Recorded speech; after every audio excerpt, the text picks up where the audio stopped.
40,000 o bobl. 176 cynllunydd.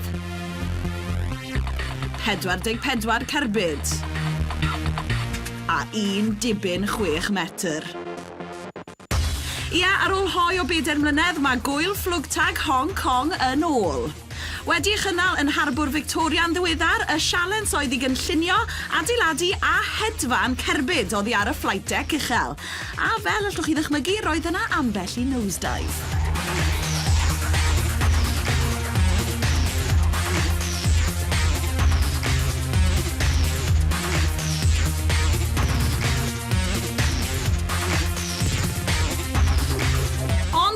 Fel pob chwaraeon, mae rhaid i Flugtag sy'n Almaeneg am diwrnod hedfan gael set o reolau.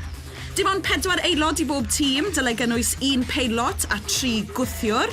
Does dim hawl defnyddio unrhyw beth o'n grym corfforol y tîm i bweru'r cerbyd, felly dim motor, rocet na bandiau elastig hyd yn oed. Ac mae'r gystadleuaeth yn cael ei feirniadu ar sail pellter hedfan, creadigrwydd a pherfformiad y tîm a'r cerbyd ei hun wrth gwrs.